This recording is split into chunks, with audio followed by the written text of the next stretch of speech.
ગુજ્જુ તડકા ચેનલમાં ફરીથી એકવાર આપનું હાર્દિક સ્વાગત છે।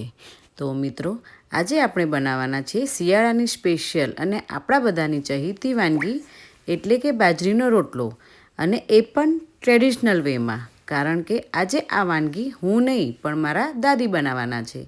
તો ચલો બનાવવાનું શરૂ કરીએ। તો અહીંયા પહેલાં આપણે 1 ગ્લાસ પાણી લઈશું તપેલીમાં, અને તેમાં 1 ચમચી મીઠું એડ કરીશું અને હલાવી લઈશું। હવે અહીંયા આપણે બાજરીનો લોટ જે ચારીને લીધેલો છે અને થોડું થોડું પાણી અંદર એડ કરતા રહીશું, અને આપણે જે રીતના રોટલીનો લોટ બાંધીએ છીએ તે રીતના જ પણ બાજરીનો લોટ બાંધીશું।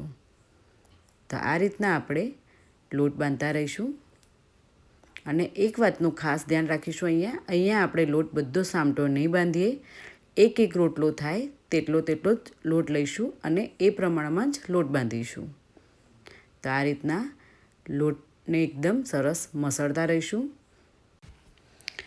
આપણે અહીંયા થોડું થોડું પાણી લઈને તેને બરાબર મસળતા રહીશું, તો લોટ એકદમ સરસ મસળાઈ જાય। જેટલો તમે લોટ મસળશો તેટલો જ રોટલો તમારો સોફ્ટ અને એકદમ ફૂલશે। તો આ રીતના આપણે એક લુવો લઈશું અને બંને હથેળીની મદદથી તેને સર્કલ ગોળ ગોળ બનાવી દઈશું, અને હથેળીની મદદથી આપણે તેને થેપતા રહીશું।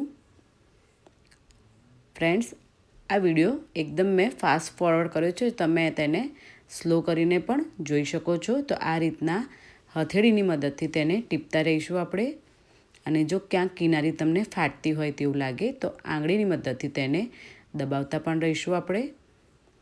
એક બાજુ મેં કલાડીને ફાસ્ટ ગેસ ઉપર મૂકી પણ દીધી છે ગરમ થવા।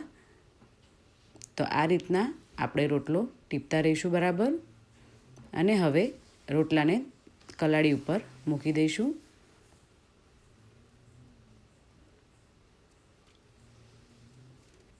તો ફ્રેન્ડ્સ, આપણે હવે તવીથા કે ચીપિયાની મદદથી તેને ફેરવીશું, જેથી તે એકદમ નીચેથી સરસ ઉખડી જાય।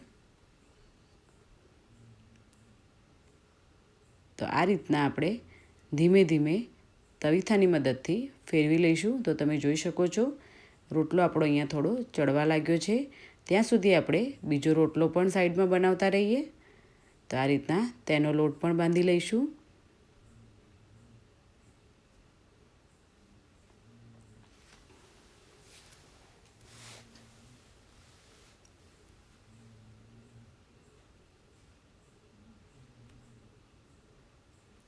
રોટલાને હવે આપણે આ રીતના થોડી વારે ચેક કરતા રહીશું કે રોટલો ચડી ગયો છે કે બાકી છે।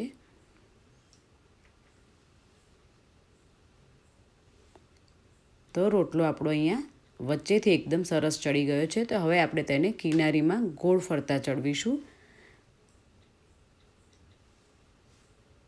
જેથી કરીને રોટલો આપણો એકદમ કાચો ના રહી જાય।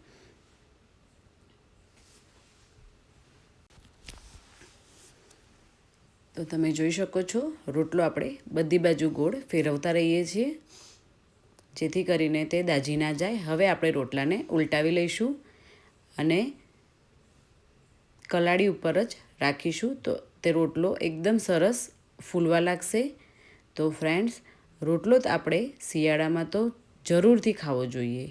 જો શક્ય હોય તો 2 ટાઈમ, અધરવાઇઝ 1 ટાઈમ તો રોટલો આપણે ખાવો જ જોઈએ। રોટલાથી આપણને શરીરમાં ગરમાવો પણ ખૂબ મળે છે। તો તમે જોઈ શકો છો રોટલો આપણો એકદમ સરસ ફૂલવા લાગ્યો છે, અને બીજી બાજુ બીજો રોટલો પણ બની ગયો છે।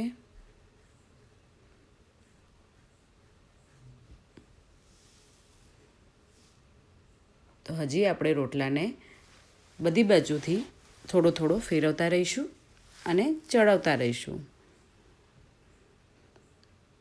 તો રોટલો આપણો અહીંયા બની ગયો છે ફ્રેન્ડ્સ। તો ચલો હવે આપણે તેમાં ઉપરથી ઘી પણ રેડી લઈએ। ઘી વગરનો રોટલો ખાવાની મજા જ ના આવે ફ્રેન્ડ્સ, એટલે રોટલામાં તો ઘી નાખવું જ જોઈએ।